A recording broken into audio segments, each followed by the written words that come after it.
I'll go take Hi C everyone, LazyFire right here. away. Welcome Or, back to B, so Battlefield we can 4 have the, multiplayer.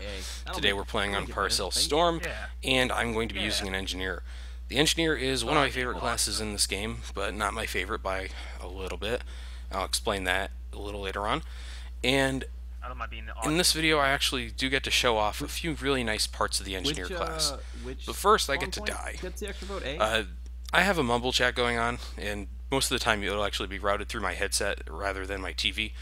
But this time I routed it through my TV so everyone could hear it. And I didn't communicate, hey, I'm going to A. And so everyone else went to other points. Which means I'm alone over here, and I get attacked by a jet who's dropping bombs on me. So I pop my active protection so I don't get hurt. Good enough.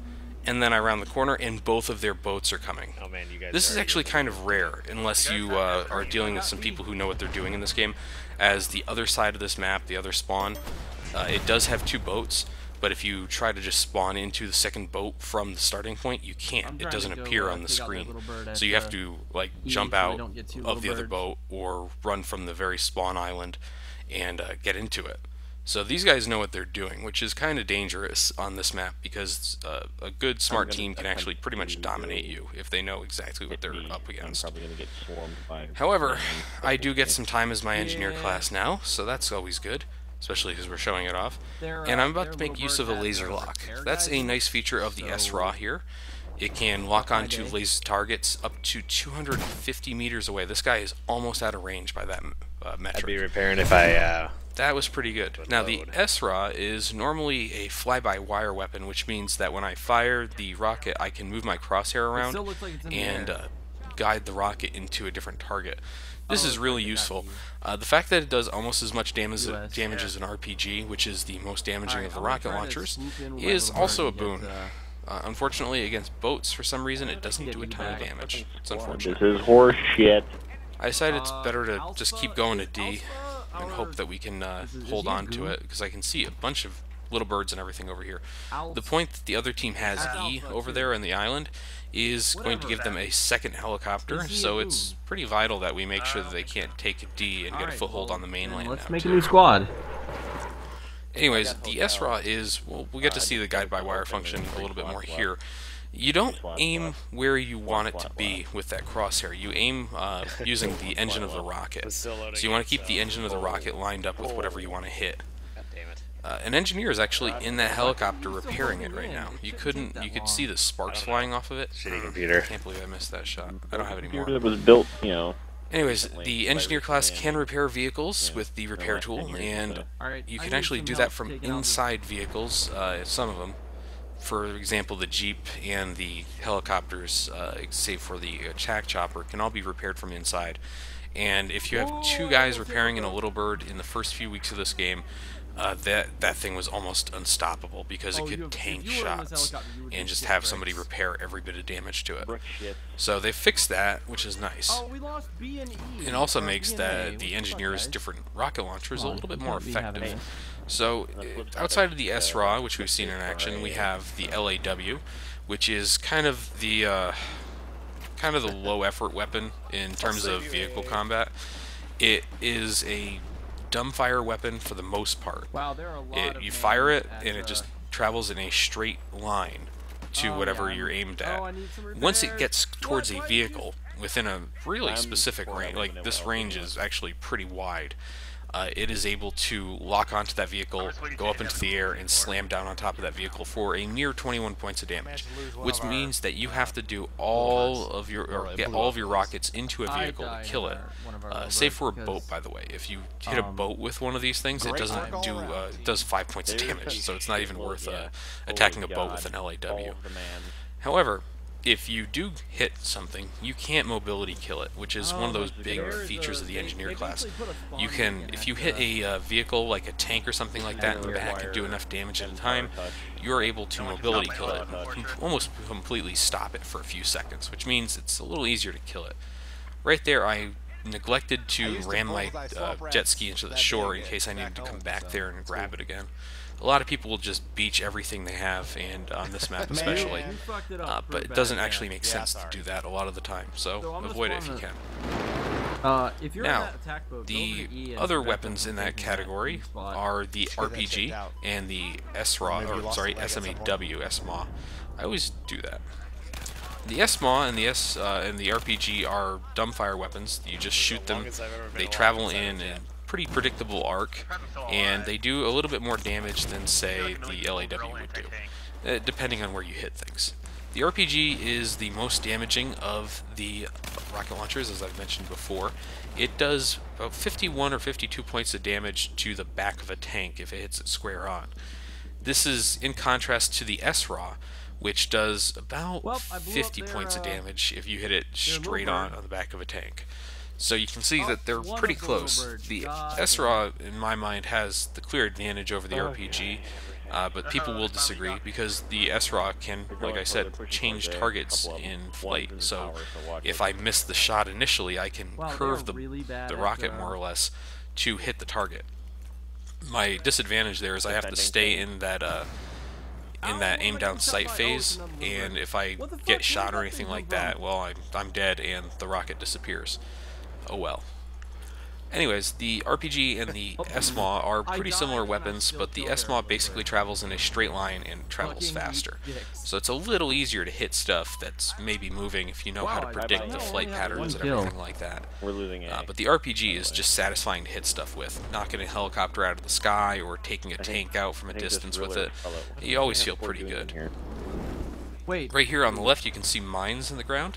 That is another feature of the engineer class. They can throw down a set of mines. They can throw down 3 at a time, I believe. And there's 2 types of mines, the M15 and the M2. The M15 are your average tank mine. They just go down on the ground. They're the size of a dinner plate or something like that. And they blow up as a vehicle rolls over them. The M2 slam mines, however, are like sticky mines, let's say. That you can put them on a wall or you can put them on a surface, and as something drives over it, it will just blow up. So you can be a little bit more creative with those than if you were using the M15. And here we're seeing the advantage of the SRAW. Just able to nail that. It's an enemy AA gun, actually, a mobile AA gun. So even with my shitty aim, I can put a few rounds into this anti-air gun. Unfortunately, he does get behind cover a couple times, so I don't kill him, which is unfortunate because he just starts tearing us up in a few minutes. What aren't we losing right now? I could actually kill him with this next rocket. For us, I think. Yeah.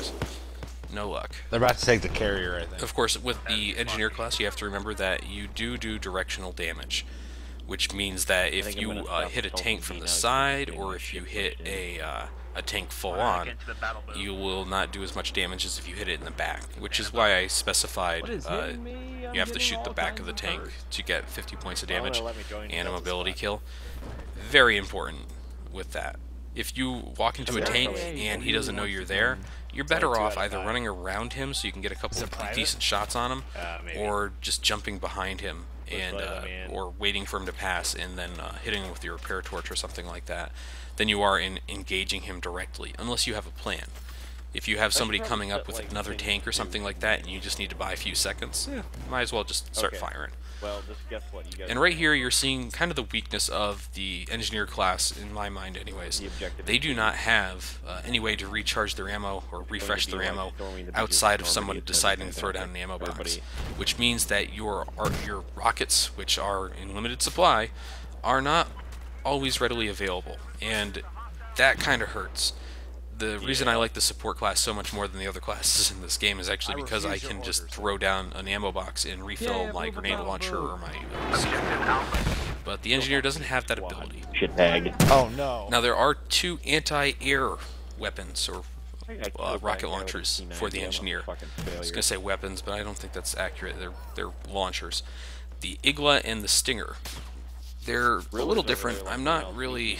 You should check the thread post that goes along with this video if you want to understand which is which.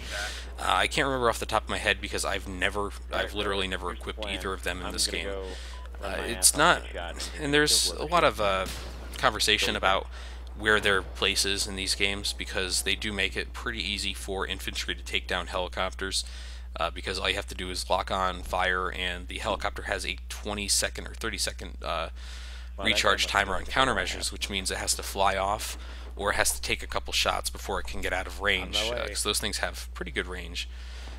And my thought is that, yeah, there should be some sort of anti-air weapon that's dedicated anti-air, because it does add a little bit of balance to it. You can't just depend on every engineer to be able to shoot down everything all the time in that case. Which is the big drawback on those two weapons. They cannot shoot at ground targets at all. They have to get a lock on an air vehicle, and that's the only time they can fire with those. So you have to basically say, I'm going to take some of my functionality against land vehicles out of this equation and just rely on my ability to take out air vehicles. And of course you have the limited number of rockets as well. So you have some questionable, there's some questionable points of using those launchers. The big bright point is that it makes it a lot easier to shoot down helicopters, which can be a real problem in this game for a lot of teams. If the other team has a really good helicopter pilot, he can actually completely dominate you, keep you in one spot, make it very hard for you to function in this game. But if you have a good helicopter pilot, you want to keep him pretty safe so you can jump in there as an engineer and repair him, like I've mentioned before. However, one of the big things with the anti-air launchers is that you can reload them pretty much faster than the Little Bird can react, or the attack chopper can get out of the area.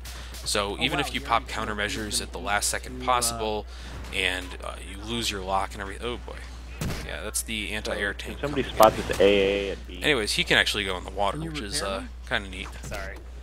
And right there you saw my rocket slams into the ground if I die when it's out. That's a new feature for the SRAW after the patch they introduced.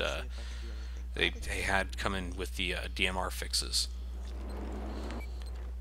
Anyways, the big problem is that when these vehicles try to get out of the area, they often can't before they take a couple more shots, which is absolutely devastating.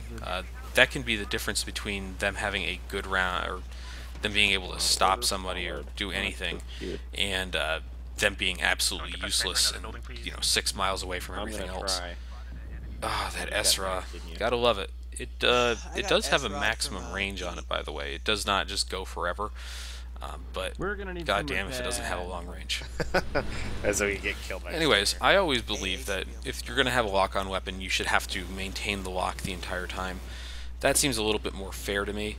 Of course, this is after I used a laser lock to get something, but I think that's actually a pretty good compromise right there, is to have a requirement to laser lock your targets if you're going to lock on to something in the air. It just seems, teamwork and all that other stuff more appropriate for a game like this. And here I bug out on that boat and I go assault the beach on my own. Now the engineer has one more gadget worth talking about. It's the Javelin rocket launcher, and it is also a lock-on weapon. It is lock-on only, but it only works on ground vehicles, except for in the cases where someone laser locks a air vehicle for it. The Javelin does pretty much LAW level damage. It takes longer to lock on with it though, of course, so it's kind of useless until you have a teammate who's laser locking a target. If you have someone who's laser locking a target, you do 50 points of damage. That's an instant mobility kill, and it reloads pretty quickly, so you can do some pretty decent damage with a Javelin and a guy laser locking stuff. However, it's kind of rare to find someone doing that, so unfortunately you don't get to see a lot of it, and that's part of the reason why I don't run it. It'd be great if you had somebody who's laser locking everything, but no such luck. Let's go try our SRAW out on another boat. Nope, shut down. That rib boat is absolutely brutal in this game. You can't really tell from what you see here, but that minigun on that thing is devastating against infantry especially, but it can take out helicopters and planes too. It's on the roof. Now we're not doing well here. This is a full 64-player server, and we're just not having a good time here. We can't keep our vehicles alive. They've had an AA gun for a while. Not a good situation. And of course, they're infesting all of our points. Not happy about that. Dudes, damn it! Anyways, the engineer class also has a second type of repair torch. It's called an EOD bot. EOD bot is an explosive ordnance disposal bot in real life, but in this game it's actually just a repair torch on wheels that you can control from a distance. Very useful in certain situations. You can use it to plant objectives if you are playing a rush game type, and in most cases it's a really ignorable little thing. It doesn't really do much, but you can use it to hurt people, which is a huge advantage. You can actually use it to kill people, and I have a video to that effect in the thread already. Just absolutely destroying things, but your uses of it are kind of limited otherwise. So don't expect to see that in too many videos unless it's you know, we're messing around or something like that in a locker server. There's still unfortunately, you also can't use it to activate elevators, which is kind of a really big disappointment to me. There's 3 of them on the Now, island. the thing with the engineers, let's talk about their weapons. You've seen me using this MTAR most of the game. The engineers start off with PDWs, or personal defense weapons. It's your basic SMG, or submachine gun class in most games. They don't do a ton of damage, but up close they can be pretty devastating if you just hip fire them at your target. But once you get to 13,500 points with the engineer, just like the other classes that have unlocks, you can unlock the all-class weapon, the carbine, which is what I have here. And the carbine is actually a really interesting weapon class. It's supposed to be some sort of mix between an SMG and an assault rifle. And it functions pretty well, but it doesn't seem to have any disadvantages in a lot of cases. The really good ones, like the AK-5C, which I'm not using, but most people do use. It's your first one of the carbines. It's absolutely devastating. And we're starting to see the weather change. See the second, won't you?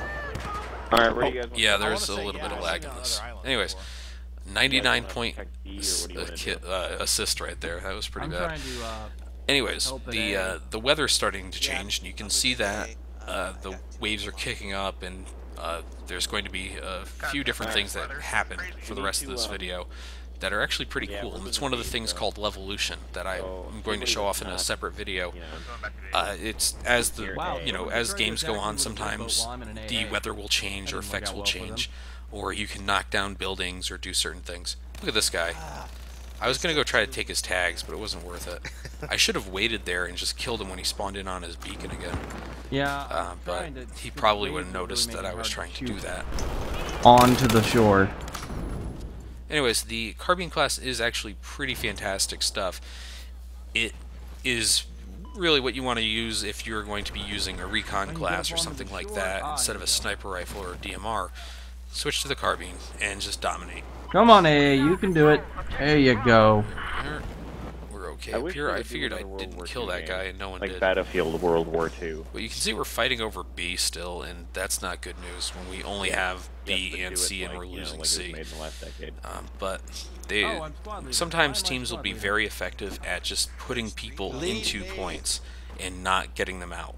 Or they'll have people who are very good about staying in a point, and you'll suddenly have most of your team, like I'm doing here, distracted between two areas, trying to go back and forth, trying to make sure that you can maintain what you have and maybe capture more once you do that. There was a goon game we played a little after this one where we got completely distracted by this one guy on the first point we'd have, and instead of leaving those guys alone and going after other points, I didn't see that guy at all. Anyways, instead of going after other points, we actually ended up sticking around just one, trying to take these guys out of this point, and lost miserably. So there's a bit of strategy in how you approach points when you have more than 2 or more than 3. These guys are doing it right. They're just dropping people in and not letting us take them out, giving them chances to spawn in on each other and all this other stuff. Got a guy there. Don't do well here. Yeah, that's the danger of the carbine class right there. Some of them, some of the weapons have kind of limited magazines, but they fire so fast. The MTAR, for example, is basically it fires at basically SMG rates, and so it's just a ton of bullets coming out at any time. This is the C point. As you can see, there is a giant destroyer here now. This is actually off into the distance when we started the round. It was being held in place by a couple of wind turbines, and because someone shot the wind turbines down, the destroyer just goes towards shore. It just crushes anything it comes against. I was trying to stab this guy, but no luck. You gotta really get those stabs in where you can. They're absolutely fantastic parts of this game. Just destroying somebody with a well-timed knife is much more satisfying than you'd think it would be. But this is another example of this team that we're playing against just absolutely knowing what to do. Because they're on top of the destroyer, which allows them to just drop in onto the sea point and keep taking it from us after this is over. It's to their credit that they knew to do this, but I kind of predicted this would happen early on when they had both boats come out of spawn. It's not one of those things everyone knows about, and because people don't really talk to each other in this game, you usually have to learn it on your own. So here we are, getting kind of crushed on one of our only points. Not a fine moment for anyone. But it's kind of close to the end. I get to experience something called the sound loop bug. It's just named that. It's not because the sound loops that the game crashes, but the game does crash and the sound does loop while it crashes. And you'll see it when it comes up. Apparently it's been happening a lot more with a recent patch, but this was actually the second time I'd ever seen it the entire time I've been playing Battlefield 4. So I feel pretty lucky because apparently a lot of people were getting it like daily. So I get to show off more bugs, I get to show off more issues with the game, which is always fun. Now these waves are kind of interesting. They're server side, which means that everyone experiences the same wave at the same time. And you can actually use it as cover, or you can use it to get an advantage on your enemy by riding a wave and firing down on them when they can't fire up at you or something like that. And here's a guy who's just hanging out, so I decided to take some tags. Is the AA gun orange? Give me them tags. Nope. There's a gotta love it. right on top of the guy. Unfortunately, that was not the best move I could have made because I get absolutely flanked here. Slow-moving helicopter should be an easy kill. No. Although the SRAW did land on it after I died, that does not count. The SRAW has no effect on it once you die, which is unfortunate. That would have been nice to get that thing dead. Rapidly losing B. But we do talk a bit about the SRAW and the functionality of it after I crash, so don't worry too much there. There's a whole fucking squad there. Just getting dominated here. But the Engineer class is overall pretty fun. It's effective in most situations. You can actually bring it onto an infantry map with no vehicles and still be pretty good with it. If you know what you're doing with the PDW, how to flank people and all this stuff, or if you just use a carbine or a shotgun or something like that, you can still be pretty dominant. Out of a lot of points. Well, the important thing about the Engineer class overall, though, is that you have at least a couple of them on any team. Being able to take out helicopters, that's a heartbreaker. That could have been a really good kill. Anyways, being able to take out helicopters and hit tanks and stuff from a distance is absolutely vital to any team's survival. And more people who run Engineer, the better in a lot of cases. You still want to have a pretty good group of support guys at all times, of course, so they can throw down ammo boxes for everybody. You want some assault people to throw down med kits to keep people alive longer. But overall, the Engineer is the class you really want to have a bunch of in any game. And there's the crash. Yeah, I probably would have killed him too. Maybe if I aimed better. Anyways, this is the test range. The test range is an area where you can test out your weapons, change classes up, kind of mix and match things without having to be in a game. You can also learn to fly jets and helicopters and such here, instead of crashing them constantly in multiplayer and pissing off your entire team. So it's a pretty good area. I like it. But we're here today to show off the SRAW. Now you saw it when I was playing. The SRAW does not seem like the easiest thing to use, but once you kind of have it down, you just note it, put the engine of the rocket on the target you want to hit, and it will generally curve and hit that target. So don't even use the crosshair unless you're trying to figure out where it's going to go if you fire straight. Use the engine of the rocket. There used to be a trick you could do with the SRAW that you could fire straight in the air and then fire another round while that one was flying up into a tank and just hold the lock with the crosshair and it would slam down onto the tank. By the time I recorded this, that was actually still the case, but they've changed it since. One of the things about the SRAW is making sure you have the appropriate lead on something. You don't want to fire directly where it is, you want to fire slightly ahead of where it's going to be. So let's look at these boats over here. Yeah, UAV fell out of the sky, gotta love it. Anyways, if we come over here, fire straight into the air. Give it a moment, reload. The SRAW actually has a really fast reload, so it's actually kind of viable tactic to just fire one up into the air and use it. Here's the EOD bot. I made mention of this before, and of course I have a video in the thread of it. It is a really effective little tool. You just roll him around. He can repair vehicles, or he can destroy enemy vehicles, or he can be used to torch enemy ankles. All good options. But you can see, this is kind of what he's used for. There's not much to him, but he is actually pretty effective. But that's pretty much it. Thanks for watching this video, everyone. I hope you'll come back for more of these. Of course, we have one more class to go, the support class, and that is my favorite class, and we have a lot of fun with that video. So, once again, thanks for watching. I'll see you next time.